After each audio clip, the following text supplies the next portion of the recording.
Hi hello నమస్తే అండి. Rana global info ఛానల్కు స్వాగతం. నేను వచ్చేసి ఇవాళ కొత్తగా ఎవరన్నా ఫర్టిలైజర్ షాపు 2024లో ఫర్టిలైజర్ షాప్ కనుక ఎవరన్నా పెట్టుకుంటే వాళ్ళు ఎలాంటి లైసెన్స్కి అప్లై చేయాలి, తర్వాత ఏ ప్రాంతంలో పెట్టాలి, తర్వాత వచ్చేసి దాంట్లో వచ్చేసి బెనిఫిట్స్ ఎట్లా ఉంటాయి, జిఎస్టీ ఎట్లా తీసుకోవాలి, తర్వాత ఫారం రిజిస్ట్రేషన్ ఎట్లా పెట్టుకోవాలి, తర్వాత ఇలా రకరకాల డౌట్స్ ఉంటాయి. సరిగ్గా గైడెన్స్ అనేది దొరకదు. దానికోసం ఏంటంటే ఈ వీడియో మాకు పెట్టడం జరుగుతుంది. ఈ వీడియో పెట్టడానికి గల కారణం ఏంటంటే గతంలో నేను కూడా ఫర్టిలైజర్ షాప్ మెయింటైన్ చేయడం జరిగింది. అలాగే మార్కెటింగ్లోను ఫర్టిలైజర్ షాప్లోను ఇట్లా చాలా నాకు టెక్నికల్గా నాకు నాలెడ్జ్ ఉంది కాబట్టి చాలామంది కొత్త వచ్చే వాళ్ళకు ఉపయోగపడుతుందని చెప్పేసి ఈ వీడియో చేయడం అయితే జరుగుతుంది. ఈ వీడియోలో ఏంటంటే లైసెన్స్లు ఎట్లా తీసుకోవాలి, ఈ ఫర్టిలైజర్ షాప్ పెట్టాలంటే వాళ్ళకు ఉండాల్సిన క్వాలిఫికేషన్ ఏంటి, తర్వాత ఫారం రిజిస్ట్రేషన్ అంటే ఏంది, బ్యాంక్ అకౌంట్ ఎట్లా తీసుకోవాలి, తర్వాత షాప్ ఎక్కడ పెట్టాలి, సీడు పెస్టిసైడ్ ఫర్టిలైజరు ఇట్లా రకరకాలుగా అమ్ముతూ ఉంటారు కదా. తర్వాత హోల్సేల్ తీసుకోవాలా లైసెన్సు, రిటైల్ లైసెన్స్ తీసుకోవాలా, లేకపోతే C&F పెట్టాలన్నా, ఇట్లా రకరకాలుగా దాని గురించి మొత్తం క్లుప్తంగా వివరించడం అయితే జరుగుతుంది. ఈ ఛానల్ని అయితే పూర్తిగా చూడండి. మధ్యలో చూస్తే మీకు స్కిప్ చేస్తూ ఉంటే మీకు ఏంటంటే మళ్ళీ మీకు డౌట్స్ వస్తూ ఉంటే తర్వాత మీకు అర్థం కాదు. ఈ కొత్తగా ఎవరైతే చూస్తున్న వాళ్ళు కానీ, తర్వాత కొత్తగా ఈ అగ్రికల్చర్ రిలేటెడ్గా చేద్దాం అనుకునే వాళ్ళకు లైసెన్స్లు అసలు ముందు ఎట్లా అప్లై చేసుకోవాలి, తర్వాత సేల్స్ ఏముంటాయి, తర్వాత షాప్ అనేది ఏది తీసుకోవాలి, హాకా సర్వీస్ సెంటర్ అని ఉంటుంది, తర్వాత సొసైటీ ఉంటుంది, తర్వాత నాబార్డుకి సంబంధించింది IFPO అని ఒకటి ఫరం ఉంటుంది, తర్వాత DCMS ఉంటుంది. ఇట్లా రకరకాలుగా ఉంటాయి. దీని గురించి 1 by 1 మనము క్లుప్తంగా వివరించడం అయితే జరుగుతుంది. ఈ ఛానల్ని ఈ వీడియో కనుక స్కిప్ చేయకుండా లాస్ట్ వరకు చూస్తేనే మీకు అర్థమవుతుందండి. మధ్యలో అయితే స్కిప్ చేయకండి. అలాగే ఈ ఛానల్ కనుక మొదటిసారి చూస్తున్న వాళ్ళైతే ఛానల్ని లైక్ చేయండి, షేర్ చేయండి, సబ్స్క్రైబ్ చేయండి. అలాగే పక్కన ఉన్న బెల్ ఐకాన్ కనుక చేస్తే నేను చేసిన వీడియోస్ అనేది వస్తుంటాయి. అగ్రికల్చర్ రిలేటెడ్గా చేస్తూ ఉంటాను. వ్యవసాయం సంబంధించిన విషయాల గురించి నా ఛానల్లో వీడియోస్ అయితే ఉంటాయండి. ఇక విషయానికి వస్తే ఫర్టిలైజర్ పెట్టాలంటే ఏం అర్హతలు ఉండాలి.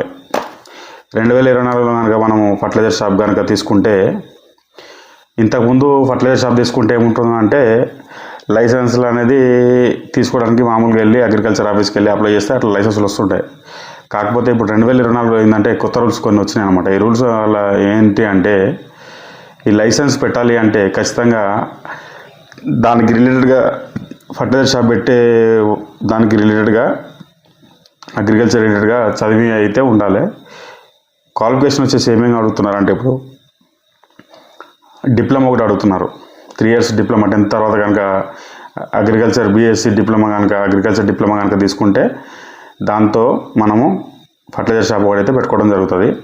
అలాగే దాంతోపాటు నెక్స్ట్ ఇంకోటి ఏంటంటే లేదంటే BSc అగ్రికల్చర్ BSc చేస్తే కూడా మనము షాప్కి అప్లై చేసుకోవచ్చు. లేదు అంటే ఇప్పుడు మన గవర్నమెంట్ అనుబంధ సంస్థలు వచ్చేసి ఇప్పుడు ఏం చేస్తున్నా అంటే కొత్తగా ఈ ఆల్రెడీ ఇంతకుముందు చదువు లేకుండా మామూలుగా వేరే చదువులు చదివేసి ఈ రిలేటెడ్గా కాకుండా దీని రిలేటెడ్గా కనుక నడిపే వాళ్ళకు కూడా ఏంటంటే ఇప్పుడు దేశీ క్లాసులు అని చెప్పేసి గవర్నమెంట్ కండక్ట్ చేయడం అయితే జరుగుతుంది. షెడ్యూల్ గవర్నమెంట్ అయితే కండక్ట్ చేయడం జరుగుతుంది. దగ్గర ఇది ఒక 6 months ట్రైనింగ్ కోర్స్ ఉంటుంది.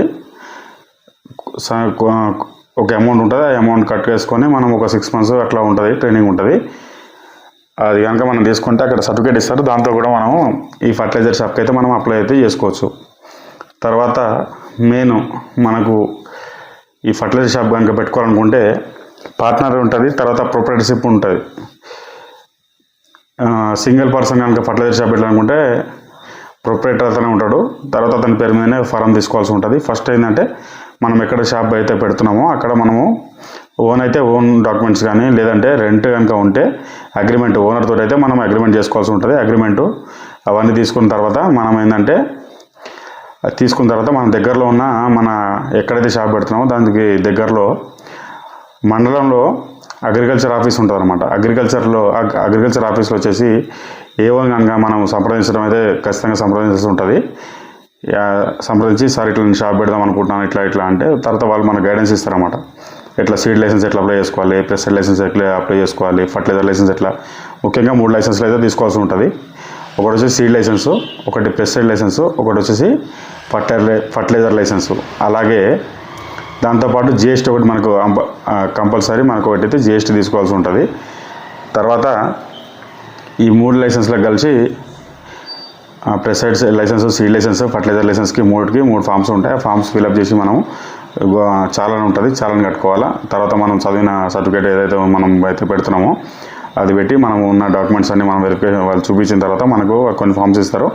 ఆ ఫామ్స్ తీసుకొని మనము ఎక్కడైనా సరే మండల ఆఫీస్లో మీరు ఎక్కడైతే పెడుతున్నారని చెప్పేసి రెంటల్ అగ్రిమెంట్ ఒకటి, తర్వాత ఇవి అన్నీ తీసుకొని మనమైతే లైసెన్స్కి వెళ్ళిపోతుంటుంది. దీనికంటే ముందు ఏం చేస్తామంటే మనము ఒక సిఏని పట్టుకోవాల్సి ఉంటుంది. సిఏని పట్టుకొని అతని వర్క్ ఏంటంటే మన ఫారం రిజిస్ట్రేషన్ ఒకటి చేయాల్సి ఉంటుంది. ఫారం రిజిస్ట్రేషన్ చేసిన తర్వాత ఫారం రిజిస్ట్రేషన్, తర్వాత రెంటల్ అగ్రిమెంట్ ఇవన్నీ తీసుకొని వెళ్ళి మనము జిఎస్టీకి అప్లై చేయాల్సి ఉంటుంది అనమాట. జిఎస్టీకి అప్లై చేసుకున్న తర్వాత మనకు 15 డేస్లో మనకు జిఎస్టీ అయితే ఇప్పుడు 1 వీక్ నుంచి 15 డేస్ పడుతుంది, జిఎస్టీ వస్తుంది. జిఎస్టీ ఫారం పేరు మీద తీసుకోవాలండి, మన కాకుండా ఫారం పేరు మీద జిఎస్టీ తీసుకోవాలి. జిఎస్టీ తీసుకున్న తర్వాత ఈ లైసెన్స్కి అప్లై చేసేటప్పుడు ఏంటంటే దీంతోపాటు మనము పీసీలు అనేది యాడ్ చేయాల్సి ఉంటుంది అనమాట. పీసీలు అంటే ఏంటంటే మనం ఏదైతే మనం సీడ్ అమ్ముతున్నాము, ఫర్టిలైజర్ అమ్ముతున్నాము, తర్వాత పెస్టిసైడ్ అమ్ముతున్నాము, ప్రజెంట్ అయితే షాప్ ఓపెన్ అయ్యేటప్పుడు మనం కొన్ని కంపెనీలు ఎవరైతే హోల్సేలర్లు ఉంటారో మీకు దగ్గరలో మీకు ఎవరైతే ఫర్టిలైజర్ హోల్సేలర్లు కానీ, తర్వాత ప్రతి దేనికి కంపల్సరీ పీసీలు అయితే పెట్టాల్సి ఉంటుంది. ఫర్టిలైజర్కి అయితే ఒక ఫామ్ ఉంటుంది, సీడ్కి అయితేనేమో మన సీడ్ లైసెన్స్ ఉంటుంది, తర్వాత సీడ్ దానికి పర్మిషన్ ఉంటుంది. తర్వాత వచ్చేసి మన పెస్టిసైడ్కి అయితేనేమో పీసీ ఉంటుంది. ఇవన్నీ మనం తీసుకొని అయితే మనము అప్లై చేయడానికి అయితే వెళ్ళిపోవాలన్నమాట. అగ్రికల్చర్ దగ్గరికి ఆఫీస్కి వెళ్ళిన తర్వాత వాళ్ళు ఫామ్స్ ఇస్తారు. ఆ ఫామ్స్ మీద కొన్నిటికి సీడ్కి ఒక కోడ్ ఉంటుంది, తర్వాత ఫర్టిలైజర్కి ఉంటుంది, తర్వాత పెస్టిసైడ్కి ఉంటుంది. తర్వాత ఇవి మనము అప్లై చేసుకోవాల్సి ఉంటుంది. అప్లై చేసుకున్న తర్వాత మనకు వచ్చేసి మన గోదాము, తర్వాత మనం ఎక్కడైతే మనం జిఎస్టీ తీసుకున్నామో ఆ షాప్కి వచ్చేసి మనము గోదాం లైసెన్స్, గోదాం తీసుకుంటే గోదాం కూడా దానికి మనం అటాచ్ చేయాల్సి ఉంటుంది అనమాట. ఆ మండలంలో వాళ్ళు సడన్ ఆ ఏరియా చెప్తే ఆ ఏరియాలో మనము గోదాం లైసెన్స్కి అయితే మనము వెళ్ళిపోవాల్సి ఉంటుంది అనమాట. గోదాం లైసెన్స్ వెళ్ళిపోయిన తర్వాత మనకు ఫర్టిలైజర్, సీడ్, పెస్టిసైడ్ లైసెన్స్ 3 లైసెన్స్లు వస్తాయి. తర్వాత జిఎస్టీ తీసుకున్న తర్వాత ఈ ఫారం పేరు మీదనే బ్యాంక్ అకౌంట్ అయితే తీసి పెట్టాల్సి ఉంటుంది. ఎందుకంటే అన్ని ట్రాన్సాక్షన్స్ అన్నీ మీకు మీ ఫారం అకౌంట్ నుంచే చేయాల్సి ఉంటుంది.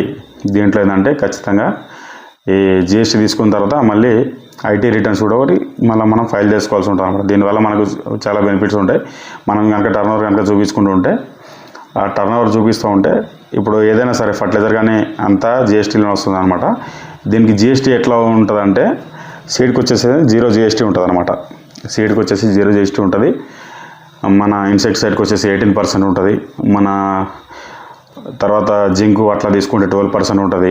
తర్వాత ఫర్టిలైజర్ తీసుకుంటే 5% ఉంటుంది. బయోల్ కనుక తీసుకుంటే మనము దానికి కూడా 5% అట్లా ఉంటుంది. ఇట్లా మనము జిఎస్టీ అంటూ ఉంటుంది. జిఎస్టీ మనకు వచ్చిన బిల్లు మనం కనుక జిఎస్టీ చూపించుకుంటే మొత్తం మన సీఏ చూసుకుంటాడు అనమాట. ఎవరైతే మీరు సీఏకి అయితే కన్సల్ట్ అవుతారో అతను మిగతా మొత్తం వర్క్ అంతా అతను చూసుకుంటాం జరుగుతుంది అనమాట. తర్వాత ఈ ఫర్టిలైజర్స్, సీడ్, పెస్టిసైడ్ ఇవన్నీ చూసుకుంటాం కదా.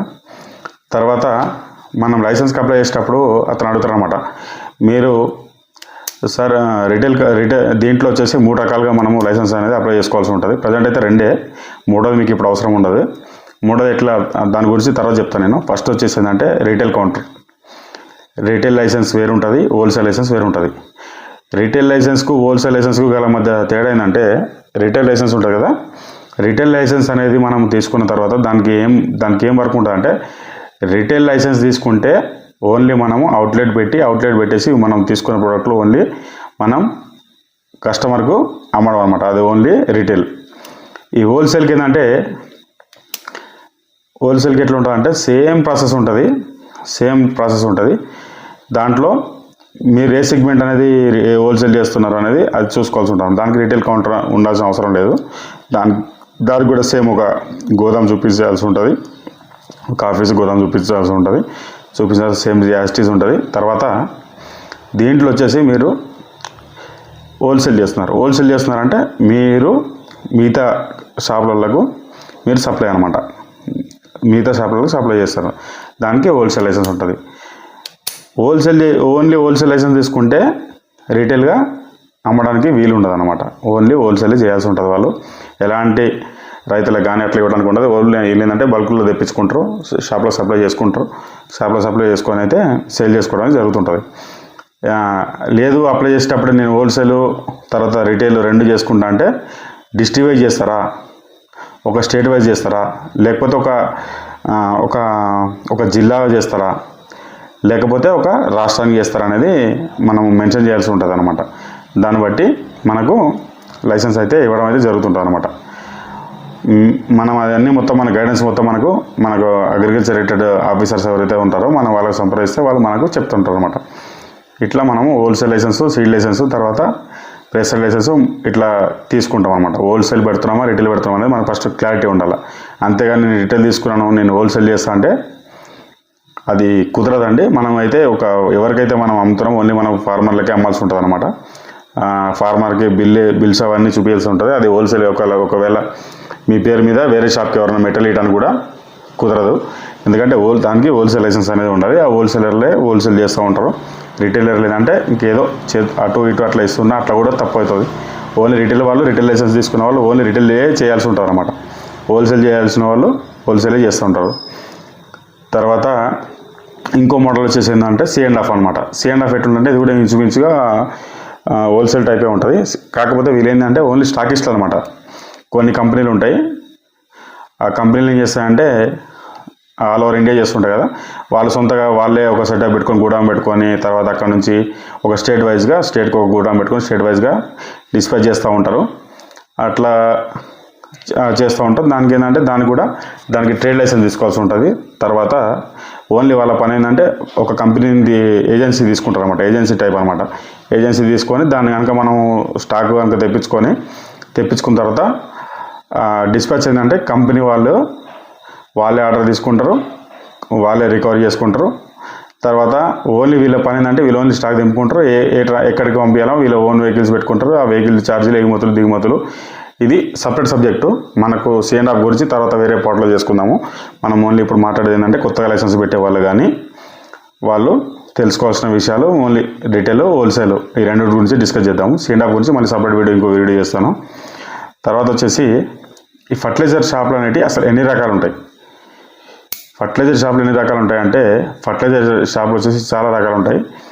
దీంట్లో మనం ముఖ్యంగా తెలుసుకోవాలనుకుంటే మనం విడిగా మామూలుగా మనం జనరల్గా చూసే షాపులు వచ్చేసి ఏంటంటే ఈ ఓన్లీ ఫర్టిలైజర్ షాప్ అనమాట. అది మనం నచ్చిన పేరుతోటి మనం పెట్టుకుంటాం, మనం ఫారం పెడతాం కదా. దీనికి ఏంటంటే మామూలుగా మనం పెడుతుంటాం, తీసుకుంటాం, ఇట్లా ఉంటుంది. తర్వాత దీంట్లో కూడా రకాలు ఉన్నాయన్నమాట. ఈ రకాలు ఏమున్నాయంటే ఒకటి వచ్చేసి ఆగ్రోస్ రైతు సేవా కేంద్రం అని ఉంటుంది అనమాట. ARSK అంటారు దాన్ని, ఆగ్రోస్ రైతు సేవా కేంద్రం. దీనికి ఏంటంటే ఇది తీసుకోవాలనుకుంటే ఒక మండలానికి వచ్చేసి ఇంతకుముందు ఒకటే ఇస్తుండే, ఇప్పుడు 2 ఇస్తున్నారు.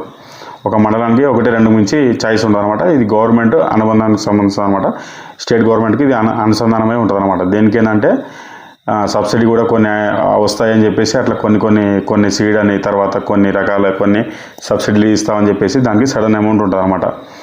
నాకు తెలిసి దీనికి ఒక అమౌంట్ కట్టాల్సి ఉంటుంది. అది రిజర్వేషన్ బట్టి క్యాష్ను బట్టి నాకు తెలిసి 1,60,000 నుంచి 3 lakh వరకు అయితే ఆగ్రోస్ రైతు సేవా కేంద్రానికి దానికి ఉంది. అది తీసుకోవడం వల్ల మన బెనిఫిట్ ఏంటంటే దాంతోపాటు డెలివరీ ఛార్జెస్ అనేవి ఉండవు అనమాట. మన ఫర్టిలైజర్ కనుక ఓన్లీ వాళ్ళు ఫర్టిలైజర్ సప్లై చేస్తుంటారు, సీడ్ ఇస్తుంటారు, వాళ్ళు డెలివరీ అనేది ఫ్రీ ఇవ్వడం అయితే జరుగుతుంటుంది అనమాట. ఇప్పుడు ఏంటంటే ఆ డెలివరీ కూడా ఇప్పుడు ఏదైతే ఆగ్రోస్ రైతు సేవా కేంద్రం ఉందో దానికి డెలివరీ ఇస్తుంటారు. దానికి సడన్ అమౌంట్ ఒక 3 lakh వరకు అప్ టు 1.6 నుంచి 3 lakh వరకు అయితే దీన్ని కట్టాల్సి ఉంటుంది. తర్వాత వచ్చేసి హాకా సెంటర్ అని చెప్పేసి ఇది ఉంటుంది. దీనికి వచ్చేసి నాకు తెలిసి 1 lakh 2 lakh దీనికి కూడా కట్టాల్సి ఉంటుంది. ఇది తీసుకొని దాంతో కూడా మనం హాకా సెంటర్ అనేది పెట్టుకోవచ్చు. తర్వాత DCMS అని చెప్పేసి ఇంకోటి ఉంటుంది అనమాట. ఇది కూడా సొసైటీ బేస్లోనే నడుస్తుంటుంది. వీళ్ళు మెయిన్ ఏంటంటే వీళ్ళు ఓన్లీ ఫర్టిలైజర్ అమ్ముతుంటారు అనమాట. DCMS అని ఉంటుంది, ఓన్లీ ఫర్టిలైజర్స్ అట్లా అమ్ముతుంటారు. ఇది కూడా మనకు దీనికి కూడా సడన్ అమౌంట్ ఉంటుంది. 1 lakh ఎంతో ఉంది. దానికి కూడా మనం పే చేసుకొని అది DCMS తీసుకోవాల్సి ఉంటుంది. తర్వాత వచ్చేసి ఇంకోటి ఏంటంటే IFPO అని చెప్పేసి ఒకటి ఉంటుంది అనమాట. ఇది రైతులు కలిసి ఒక సొసైటీ లాగా ఫామ్ అయ్యి అది పెట్టుకుంటారండి. ఇది నాబార్డు మన అనుబంధ సంస్థ అనమాట. ఇది IFPO అని చెప్పేసి ఇది ఒకటి ఉంటుంది అనమాట.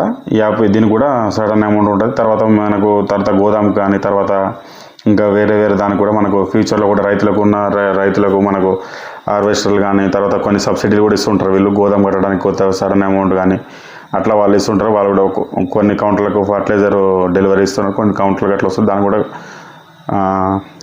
ఫార్మర్ ఇంత అని చెప్పేసి వేసుకొని ఒక గ్రూప్ లాగా ఫామ్ అయ్యి దానికి వాళ్ళు అప్లై చేసుకోవచ్చు అనమాట.